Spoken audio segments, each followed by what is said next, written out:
Hari Om everyone. Welcome to this class on Purusha Sukta. We are starting the next class and I'll start with the chanting first. You can chant at your end. Om Sahana Vavatu Sahanau Bhunaktu Saha Viryam Karvavahai Tejasvinavadhitamastu ma Vidvishavahai. Om Shanti Shanti Shanti. Om Gananam Tva Ganapatigam Havamahe Kavim Kavinamupamashravastamam Jeshtarajam Brahmanam Ana Shrinvannuti Siddhasadhanam.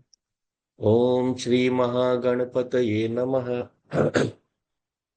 Saraswati Namastubhyam Varade Kamarupini Vidyarambham Karishyami Siddhir Bhavatu Me Sada. Gurur Brahma Gurur Vishnu Gurur Devo Maheshwaraha Gurureva Param Brahma Tasmai Shri Gurave Namaha. Tasmai Shri Gurave Namaha. So we are looking a bit at the third section where the relationship of the Purusha, the consciousness aspect with the Virat Roop, with the Jagat, with the Vyakta Jagat. So that is being explored. What is our relationship with Paramatma? So Yat Purushena Havisha Deva Yagyamatanvata Vasanto Asya Siddhyajam Grishma Idma Sharadhavihi Saptasyasan Paridhayah Trisapta Samidakritah Deva Yagyam Tanvanaha Abadnan Purusham Pashum Tan Yagyam Barhishi Prakshanna Purusham Jatam Agrata. So that Agrataha Purush, the one that has come about first, that is being explored by us here. So if we remember in the last class, we were looking at the story of the Devas and the Asuras, the Samudra Manthanam, and also about the how Rahu and Ketu, we also saw their spiritual aspect as the Ahamkara. So there they were being mentioned. So we saw there that the Devi and Asuri Shaktis together they came, the Devas and Asuras, and they did this Amrit Manthanam. They did the churning of this ocean of the mind. So when this Amritam, this self-knowledge, this Atma Jnanam was made up, it was churned out of the ocean, just like we do Amrit Manthanam when we do our study of the scriptures, and through that churning we bring out that Amritam, that Atma Jnanam has to go to the Devas and not to the ones with the Asuri Bhava, because they will not even know actually do what with it. The Amritam, it gives you immortality. So immortality means going beyond the limitations of your body, mind, intellect. So here Bhagwan has taken his Mohini avatar, Mohini in two senses, the one that has attained to Moha, the one who has entered this world and has got embroiled in the world, that is also Mohini, and also one who ends Moha, which is what the Atma Jnanam will do. That is also Mohini. So both are one and the same. The Lord has full control over this Moha. That is why he is said to be the Lord of Maya. He is the controller of Maya. Just like we, the Jivas, due to our ignorance, we have become slaves of Maya, right? So now this Mohini avatar is doing two jobs.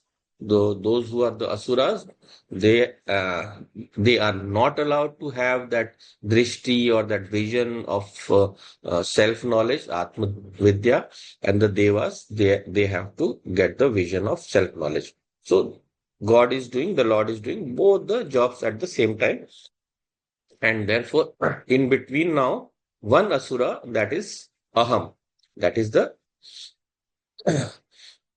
ahankara or the ego sense within us that has come up, and he joined the line, and took up the, he also partook of the amritam. So he is by nature an asura, and such a dangerous asura that it is said by Bhagwan Bhashyakar Shankaracharya that Pratham Vikaro Bhavati Ahankara. So that is the first uh, modification that happens to this Prakriti Tattva, to this nature when it creates or manifests the universe, right?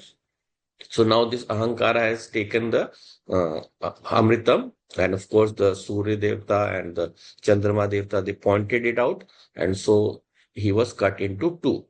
So when he's cut into two, then this cutting into two represents what? Firstly, that the Ahankara is not a actual entity, he is just a reflection, right? And then cutting into two represents the two parts of Ahankara. What are the two parts? The two parts are, one is the thought part, Ahankaratmika Vritti, the ego sense, the thought sense that I am the doer. That is the thought aspect. And the second aspect is the reflected consciousness part, the reflected consciousness part. So in both senses, it that Ahankara is immortal, right? So one part is Ahankaratmika Vritti, you can say, and the other is the consciousness that is mixed up with it or reflected of it. So you can say in another way, Chetanansh and Jadansh, the consciousness aspect and the non-conscious or the inert aspect. So now because this Aham is immortal, so therefore it why? Because it is connected to that thought of Aham Brahmasmi, right? We will reach that true nature of ours through that thought only, Aham Brahmasmi. So therefore now this uh, who has revealed their nature, the Surya and Chandrama. That is why this Ahamkar tries to eat up both. Grahan. That is the significance of the eclipse that we call it. Right? So in this eclipse also we can remember one very good, one very beautiful example or understanding of this is that first of all we know actually that there are no two separate planets who are causing this eclipse, right? So that shows the Ahankar is not a real entity. Secondly, what does the how does the eclipse happen? First is when the moon, it is coming between the sun and the earth, right? And the second is when the earth is coming in between the sun and the moon, right? So in both cases, what is happening? One of the other is eclipsed. In one the sun is being eclipsed, in other the moon is being eclipsed, right? So this eclipse shows what? That firstly this identification of that we have with the body. So how it affects our view or our ignorance or knowledge, right? So first of all, if it is the earth which is coming between the sun and the moon, and then thereby the moon is eclipsed, right? Moon is eclipsed. That means the mind has been quieted. So mind is going into samadhi. And you are also, because the earth is now in the shadow, so earth remains, the body remains in a shadow. That means our body identification goes away. That is the state of samadhi. That is represented by this coming in between of the moon, right? And the moon is hidden. So this is how uh, the earth is able to put its shadow on the moon, and the moon has been hidden. So and the second is when the moon comes in between the earth and the sun. And so now what is happening here? The now the sun is hidden. So this is the consciousness is eclipsed here. The consciousness is eclipsed now here. So consciousness is eclipsed means this is the normal body identification that we have. We think that we are the body because the nature of consciousness, because consciousness being hidden, it is eclipsed. हमसे छुप जाती है हमारी अपनी चेतना. Our own consciousness remains hidden. So for that is represented by this sun moon example, right? So in samadhi kal we have the ahankara, which merges into the mind also merges, and therefore we also saw the example of the why four prahars are there. So four prahars before the Surya Grahant, you are not supposed to eat anything. So that represents the four avasthas that are available to us all the time. The consciousness is available in all three states, and that is why we call it the fourth or the Turiya. So that represents the availability in the Jagrita Avastha. And then in the state of Samadhi, they are only Jagrit, Swapna, Sushupti. They are attacked or they are hit upon, and they are eaten up, right? And they are eaten up. So that eclipse takes us to only the Turiya Avastha, only the Turiya remains. Only the consciousness is available to us as the illuminator of everything, right? So now let's come back to Paramatma now. Paramatma is he is the support of all the samskaras, all our thoughts, all our activities. He is the support. Huh? And he is also avyakrit, we say. He is not visible. You can't locate anywhere Paramatma. No? So somewhere some atheist will say, why can't you bring Paramatma to me? So you can simply answer that if I bring someone up to you, if I bring something, some entity in front of you, will you accept he is God? How will you accept he is God? Right? So whatever we do, we cannot. So that is why we have to understand him through our sukshma buddhi, through our subtle intellect. We have to understand, like we saw in the Kathopanishad class also yesterday.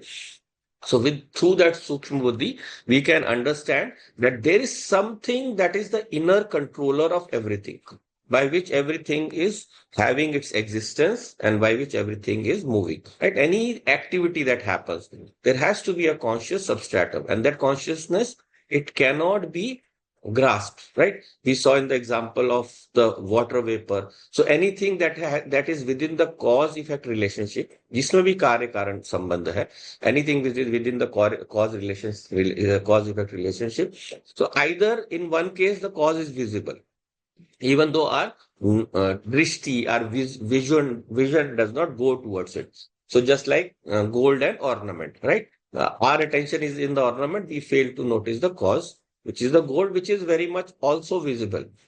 Second case, water and water vapor. The cause is hidden, it is subtler, right? So in this water example, we have to condense the water so that we are able to again see that uh, cause in the form of the effect only. So cause will only be available in the form of effect. Then same thing with consciousness. So if consciousness were within the realm of cause effect, you could have also been able to condense consciousness and bring it in front. But no, you cannot. So that means clearly that consciousness is beyond cause effect relationship. We have to clearly understand this. And because it is clearly beyond, we can always see that all perceptions are happening because of that consciousness only. That means that this whole world is a projection upon that consciousness only. Since it has not become a cause, nothing else can become a cause. So that cause effect relationship we understand a bit more further. So we have seen that in this month, in this section that we have seen in Purusha Sukta so far, that Parabrahm Paramatma, he is connecting to that Brahmanda Deha. Through the Lord is connecting, the consciousness is entering into the universe, and that universe becomes his body. It is the body of the Lord. And there he forms into an interrelationship which is called Tadatmaya. He is totally engrossed in the world. So that therefore he is the consciousness that is controlling everything. So now what is the Sambandha we said? We said it is Sambandha is that of Adi Jeev Bhav. The relationship is, it is the initial projection of everything. That is why there is never a beginning to where we came from, right? Because everything is dependent on consciousness. So consciousness being a projector, it is projecting everything out. That means nothing can have a beginning or ending point, right? Because consciousness is always there. It can never have a starting point.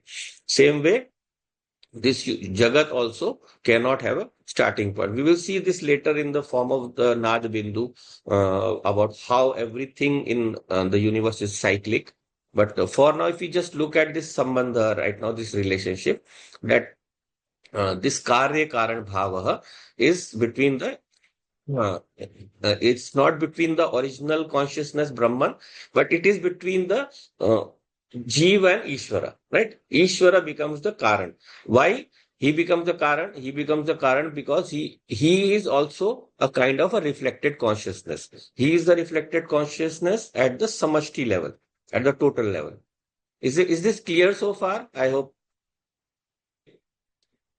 If any doubt, you can stop me and I'll repeat, right? So now Ishvara becomes the Karanam of the rest. So he is at the Samashti level, he is at the total level, and the Jivas are at the individual level, right? So Samashti and Vyashti, individual and total and individual. So now this Jeev Ishvara Bhava, it will always be of the relation of Karya or Karan or Vyashti or Samashti, or even at the smaller level, like the Vyakti and Samaj, we say, the individual person and the society, right? So there, all this is imagined in what? All this is imagined in that Khand Samvitaha, in that undivided consciousness, that undivided, we call it Bhagavati Samvit also, if when to for those who use Devi Ma for that aspect. So there we call it a Karan, a Karya, which is appearing as Karan Karya. So that in infinite consciousness. So now what about then how does it appear? We say it is due to Agyanam, right? So this Agyanam, it is due to our ignorance that this of our true nature that the world appears. Now this Agyan is what? Let us try to understand this also. See, this Agyanam is because that infinite consciousness is the holder of all the samskaras, right? Samskaras are what? The basis of Agyanam. So therefore, what does this mean? That Agyanam is not something separate from that consciousness. We have to be very careful. We don't have to feel like Anatma is something that can exist separately from this consciousness. That Brahman itself appears as Agyanam. He himself, through his power, projects this Agyanam. So therefore, it is not something bhinnam, something different. Otherwise, what will happen? Otherwise, duality will be proved. There will be two entities. Duality will be proved. Dvaita Patti, we call it. So Dvaitam will be proved.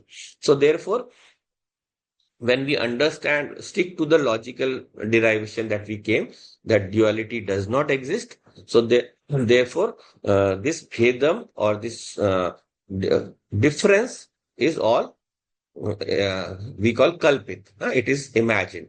So just like we can understand how everything in this universe can never be real.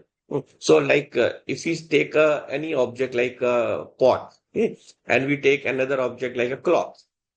So now there is something that is separating the cloth from the pot, right? Difference of properties, difference of nature and everything.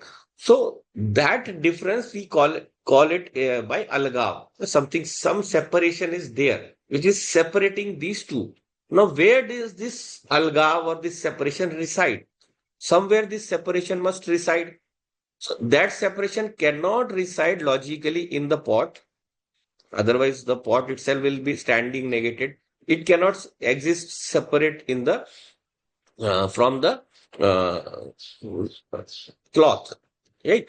And also, if we find third place of residence for that, now this separation is not an entity. So there where we can find it, algav koi. I hope this is not confusing, it's pure Vedant. So algav is something that separation, it cannot also have an independent existence of its own. So now if we find a third entity where this algav or this separation will reside, that again we will have to find another third entity or a fourth entity which will separate that third entity from the fourth. So ultimately what we are hinting at or what we are reaching for is that this will lead to a regress ad infinitum. We can never reach the end. That is why this world has no reality of its own. You can never reach the final source of anything, right? Of any guna, any separation, nowhere you can reach the final source, right? So therefore, whenever we are looking at this world, we see as what we call the anavastha dosh, never ending circle.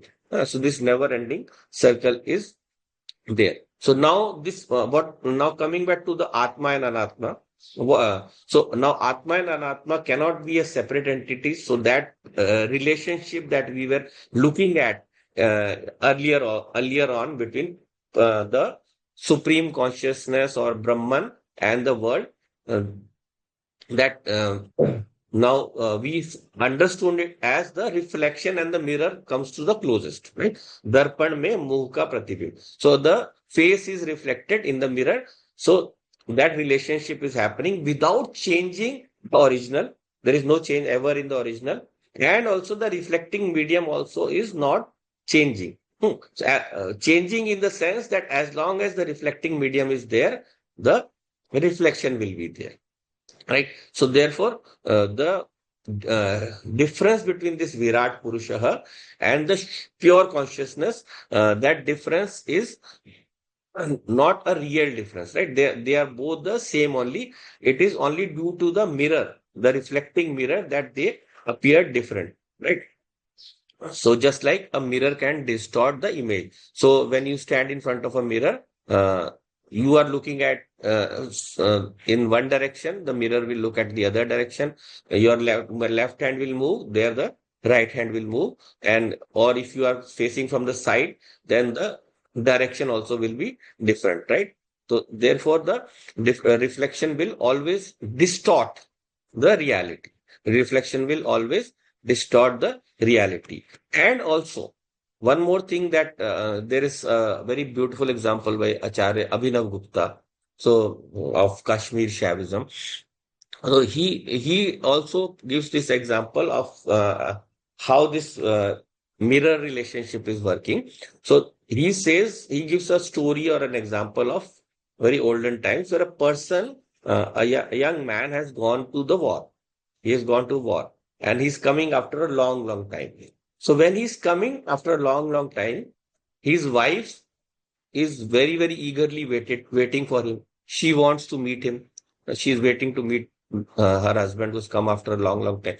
But when he's come back, he's sitting in the yard and all the people have surrounded him. They are congratulating him. They are very happy. And she is waiting when he will be free from all of these people, and when he will come inside to meet me. So now, while she is there in the room, what does she do? She puts a mirror, which is facing that angle, the facing the area where all the people are sitting, and she arranges it in such a way so that she can see the face of his beloved, of her beloved. Hmm. And just looking at that face after such a long time, she feels happy.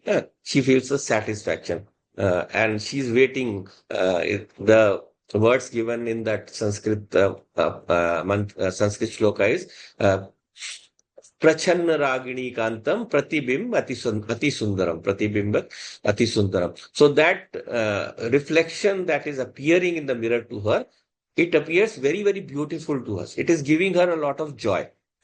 But then she goes forward and tries to touch. She tries to touch the mirror in the effort of maybe she can get the touch of her lover or her beloved.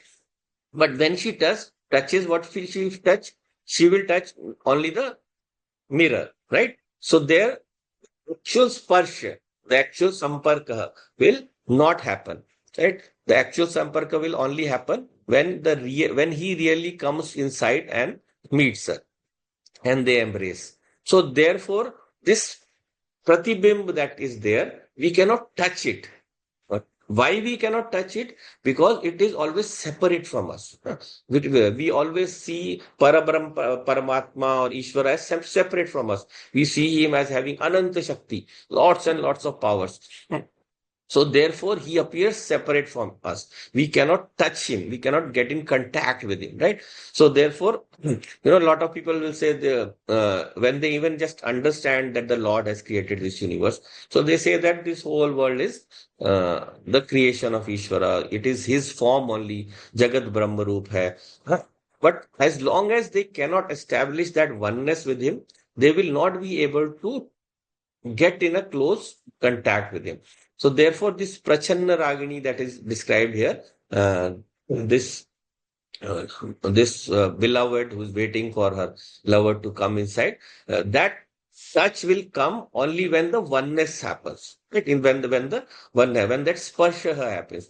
So therefore, we have to always understand our relationship with Paramatma in the same way, and also that he, at the samashti level, he is the giver of everything that we have. He is the giver of all the resources that we have. So there is a very beautiful story about this from the Puranas, and also it is there in Raghuvansham by Kalidas. So now Kavi Kalidas has written this. Raghu Maharaj, he was the originator of the Raghuvansha. So this he was a very brave and very generous and very famous king. He was so famous that the whole lineage took his name. Right? Even Sakshat Parabrahm Bhagwan Vishnu, he took birth in that lineage as Bhagwan Ram, and yet the that lineage is not called Ram Vansh even till today. It is still in his name only. So there only Raghu has come, or Raghav has come for Ramji, or Raghukul Udbhav has come, or Raghunath, or Raghuvanshi. So that all that lineage has come from that King Raghu. Right? So now this King Raghu, he was he was a very generous king, big dani. So not like the politicians or the government of today. They will take so much from you and they will then probably spend more than 90% of that in administration, and 10% will percolate back to you, right? So there the kings in those times, they would give away a maximum possible. So there is a rule in Shastra, there is a rule that for the king, the maximum tax that he can collect is to be one sixth of the production. So say roughly 15%, you can say. That is the maximum they could collect.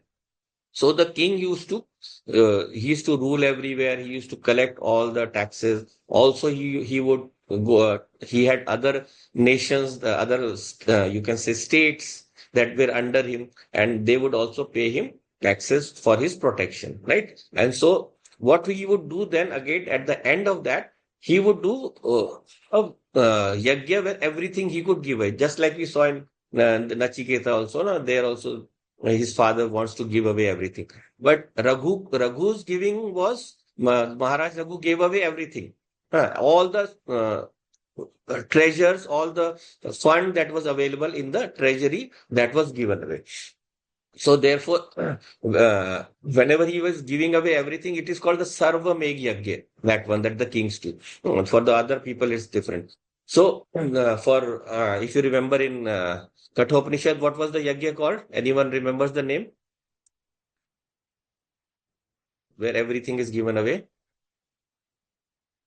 Vishwajit Yagya, right? If you remember, Vishwajit Yagya. So here it is for the kings, it is the Sarvameg Yagya. So there he would give away everything to the people. So this is not something that is, surprising or unbelievable. Even when Fahim visited India and he met King Harshavardhan, he told stories about how King Harshavardhan would give everything in the Kumbh Mela. And then he would, when returning back, he would ask for a piece of cloth from his sister to drape over himself and then come back to his kingdom.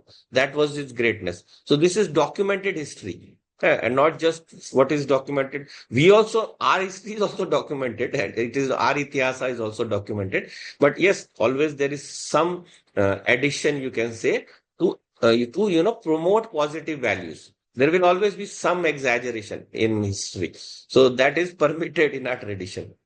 And that is not lying actually, that is called history should become a stepping stone for us as a guide for us to take our culture on the path, right? हमें कुछ सीखने को मिलना चाहिए इतिहास से. It should promote in us those values. So now, like in this itihasa also, it is about learning the value of giving away, right? So now he has given away, here also he gave away everything. And by giving away everything, he has Now he is left with nothing, but he had a small lota, small, what we call a pot for doing his morning Sandhya Vandanam and all. Right? So there he would do it. And while he was doing it, a Brahmin came.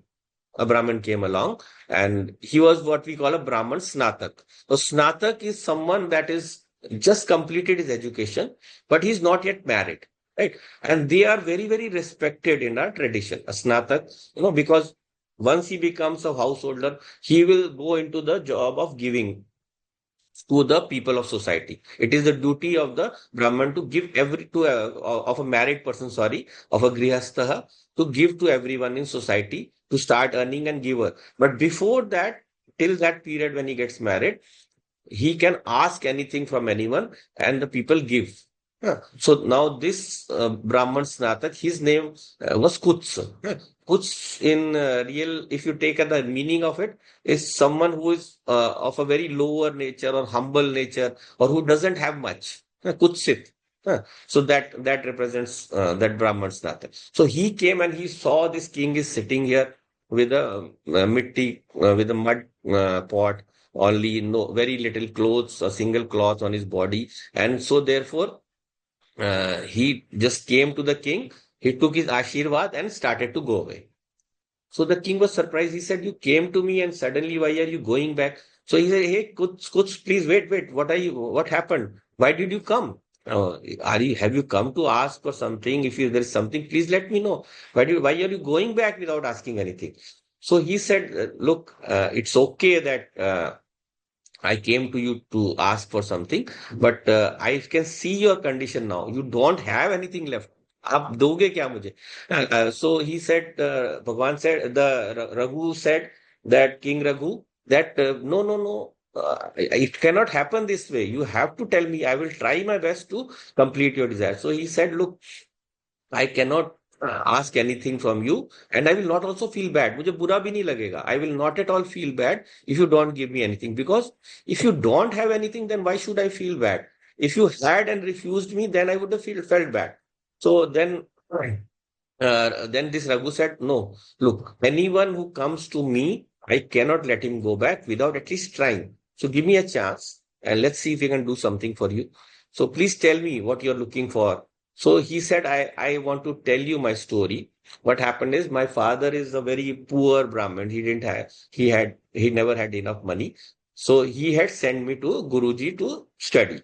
So in the olden times, this Gurukula was there. Everyone studied together. And not like today's world when, the people are studying, you have to pay for your education. The poor people will be studying in the government schools. The ministers, children will be studying in foreign countries, and the rich people will be studying kids will be studying in the convent, right? So there, everyone studied together. That was true, you can say, what socialism, right? True socialism, that everything was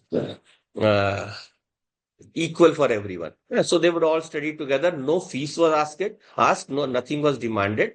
But at the end of it, if the Guru would say yes, give your dakshina. So some of them, whoever could afford, they would give as much. You could give one coin and you could give 1,000 gold coins, depending on your whatever your resources, right? So therefore, this poor Brahman, he also went up to the Guru and said that, look, what can I give you? I have studied so many years under you, and you have given me a lot of, you can say, priceless education. The value for that cannot be ascertained. So now this Guru said, look, it's okay, I understand. You are a Brahman son. You don't have much resources, I know, and you have served me also a lot. That is equivalent to me for money.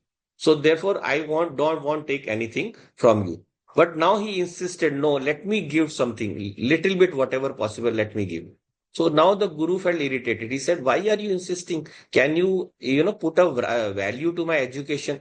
He said, okay, if you are insisting so much, give me 14 crores gold mudras, gold coins, 14 crores.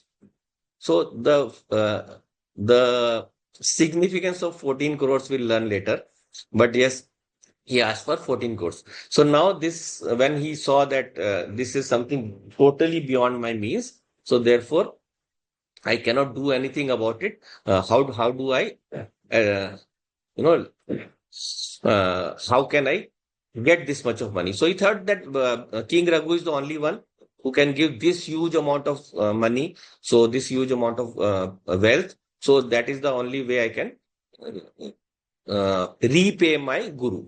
That is the only way I can repay my guru. So he went up to the went to king, and so he said, "Now look, what do I do?"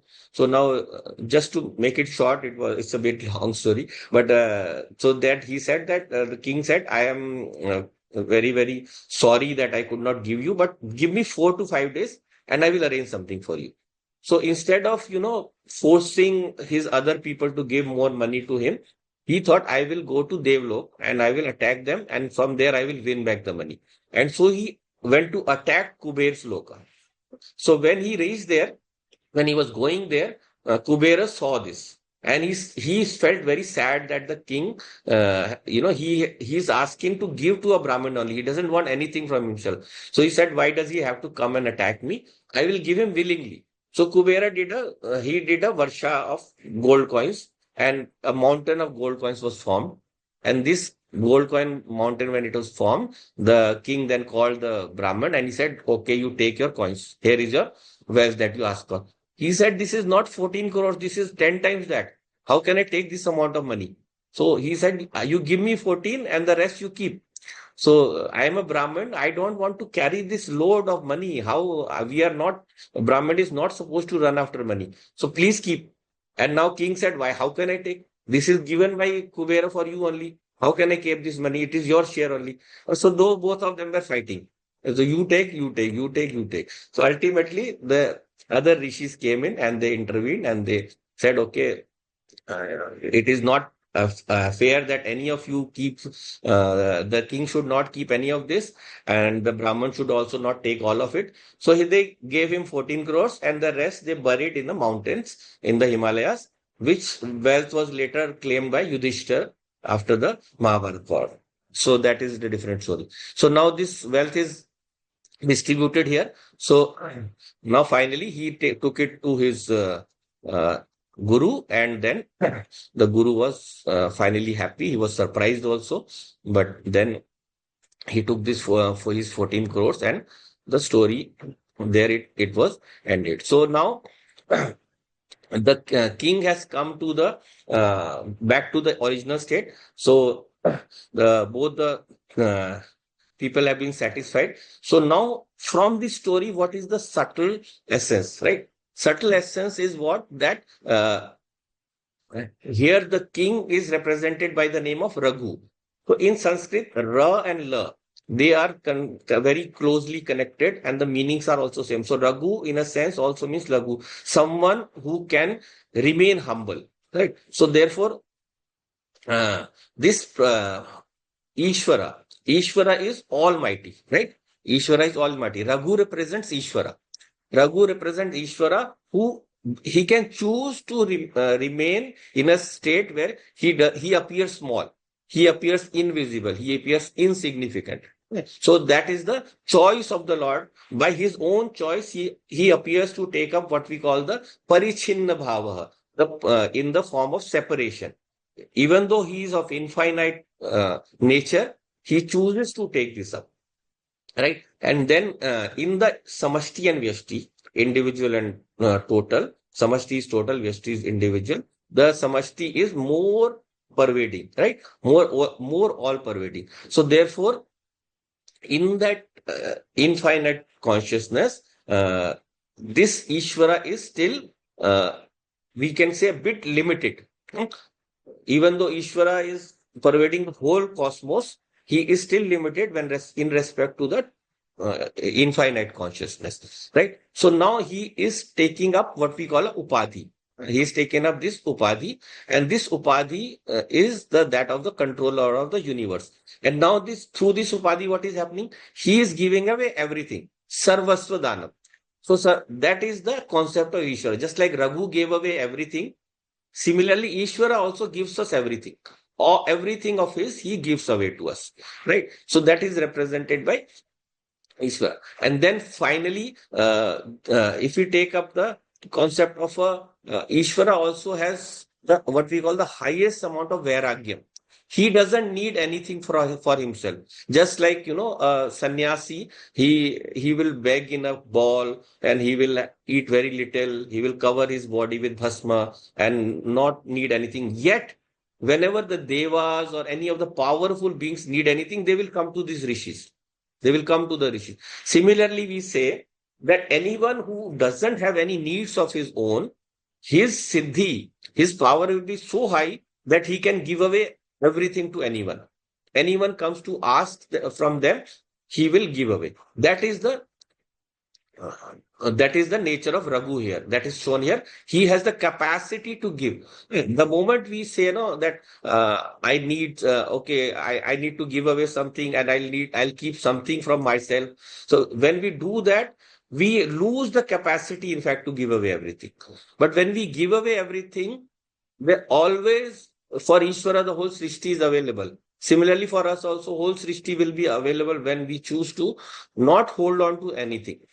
So therefore, it is only Ishvara who has this capacity to give away everything. And now, what was the amount of coins there? 14 crore. 14 crore mudras. Huh? So this 14 crore mudras, crore represents infinite. Okay. And 14 represents all the 14 essences that we have through which we enjoy. Right. The 14, what we can say, the vrittis, or they represent the thoughts or the vrittis that come through the five gyanendriyas, five karmendriyas, and antakaran chatushtaya, man, buddhi, chit, and ahankar. All these 14 have what we call anant vritti, infinite number of thoughts there. So these anant vrittis, these infinite thoughts that seek satiation, that seek to be satisfied, they can only be satisfied when we surrender to the Lord. When we surrender to Ishvara, all our 14 vrittis, all the 14 kinds of vrittis will be satisfied, and he will satisfy all our desires in relation to those 14 crore vritti, the 14 types of vrittis. One more word, one more way of saying crore. Do you know the Sanskrit word for crore? Koti, right? Koti. So, Koti also represents 14 types. It also Categories, types. types. Yeah, just like we have 33 Koti Devta, Mm. right? So 33 Koti, most people think it is 33 crore, but in the Rig Veda itself, it is mentioned that the 33 Koti Devta are the 33 kinds, and the whole list is given. Dwadash Aditya, Ekadash Rudra, Ashta Vasuhu, and then Indra and Prachapati, right? The 33 are given clearly. So in this way, this 14 represents all the vrittis that we have. And once we surrendered or we, put our desires in front of the Lord, Ishvara, which is represented by Raghu and Kuts. Kuts is what? The Jivaha. The one who thinks he is a lowly being. जो अपने आप को गिरा हुआ नीचा समझता है, the one who thinks he has fallen from grace. So that is the jiva. So Kutsa, that Brahman Kutsa represent that. So when that Kutsa surrenders to Raghu, that represents the jiva surrendering to Ishvara. That is the bhava that we should have towards all the creation. Right? Through Ishvara in this creation. Once we have this bhava, we don't hold on to the desires, then what will happen to Ishvara? He will give us much more than we asked, 10 times more. Or there it is said, even much, much more. So he will give us much, much more than what we have asked for or desired. Right? So because Ishvara is available for us, he will give us whatever we desire. That should be our bhava whenever we are in this srishti.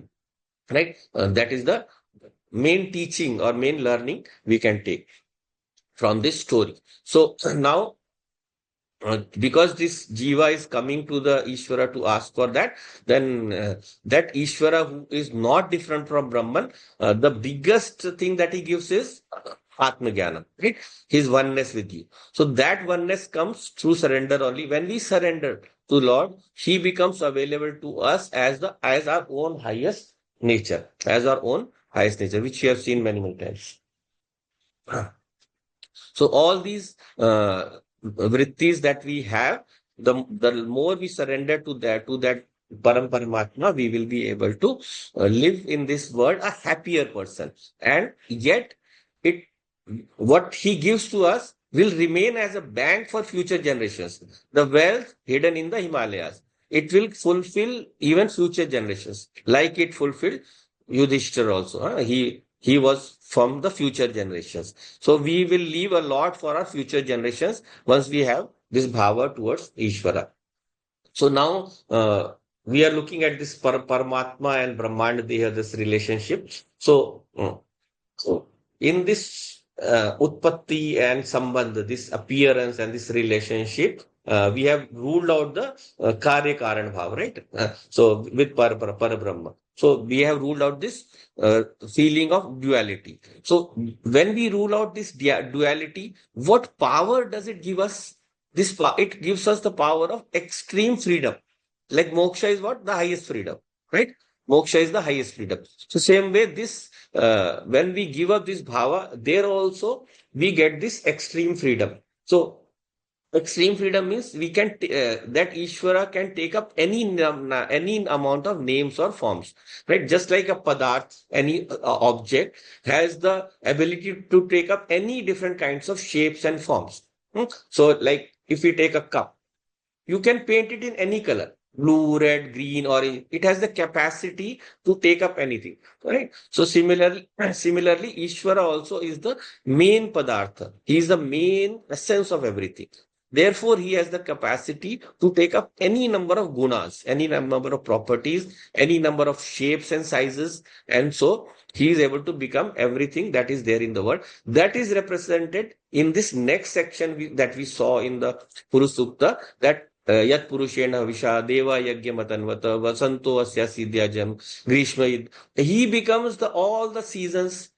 He becomes all the weather. He becomes the bhogya karta of those seasons, the different devas, the different jivas, and everything else that we saw in this creation, in this third part, right? This third section represents everything that Ishvara can become, or the swatantratam of Ishvara, the independence of Ishvara to take up any kind of names and forms, right? So now this we saw this thing in the our relationship part. How with this oneness, what we do, what we gain is the ability to come in contact. Sparsha, we come in contact. So we saw earlier also that whenever we touch anything, this touch happens what? How does it act with us? Through this touch, my sense organ, my sparsha indriya is able to touch the object. I do not touch. As in the original consciousness, the consciousness, right? Consciousness does not touch the object, right? Secondly, where does that signal go? The sparsha indriya will then send its signal to the mind, right? The mind. So man sparsh kar leta hai indriya ka. Mind can still, I am not touching. The consciousness is again not touching. Now, again, who is touching that mind? The mind, the buddhi is touching that. Then through the buddhi, that is touching the ahankaratmika vritti. Ahankara is touching, right? Ahankara is touching that. So ahankara is touching that buddhi and mana, and therefore the sparsha, the touch is happening at what level? At the ahankar level only. And ahankara is what we saw. What are Rahu and Ketu? Ahankara is the vritti part and the reflected consciousness, the Chetna part, right? So it is the Chaitanyam part that connects with this. So we are able to touch through the Ahankara Atmika Vritti, which we have seen that he becomes, immortal. This Ahankara Atmika Vritti is immortal. So through that we are able to touch everything in the universe. And then we impose one limitation also on everything we touch. What is that limitation? Just like you take a cloth, okay? You take a cloth and you color it. What is the lifetime of that color? I'm taking away the fading part. But the lifetime of that color will be equivalent to the life of that cloth. So if it is a cotton cloth, it will fade away quickly. it will get destroyed. If it is a synthetic cloth like this terylene and all we have, it will last longer. Right? So same way, my association, because through ahamkaraha is there with the, able to touch through what we call the relay race. Through the relay race, I am able to touch my mind, my buddhi, mind, body, etc. So the life of this connection will be equivalent to the life of the final contact, which is the body. My final contact is at the body level. We when we do. I don't know if you have ever attended in like we do in our Chinmay mission also on this Shivratri. We do this uh, Abhishekam, Abhishekam of the Shivlinga, right? So when we are doing that Abhishekam, there are so many people, lots and lots of people are coming there. So everyone wants to do the Abhishekam, but your turn does not come easily. So many people. So someone will do. Then what we do? We take a thread. Now we take a thread and we pass it around the ones who are, pouring it in, and then the others they will touch that thread. So in a way, just that offering being done by the first person, that punyam, or you can say the bhavaha, is passed on to the rest of the people also in the crowd. Same way, the consciousness also, it is able to touch in sequence. All the effect is carried right through to all the entities that we touch, and further to the objects of the world also. Yeah, उनके साथ आखिरी स्पर्श होता है ना. So final sparsha is from the ज्ञान इंद्रिय to the object, right? So that is how the sparsha happens. So through this, we understand that the firstly that because I am not, the consciousness cannot touch this world because it is separate from the world. That means the consciousness is not limited by this world. It is a separate entity. And the life of its sambandha will be equivalent to the lifetime of the objects that it touches. So for Ishvara, it will be the life of one Srishti. Right? One Srishti will go through the all the Chatur Yugaha, and the we have the Mahayugaha, and then finally the 1000 Chatur Yuga is the life of 1 day of Brahmaji.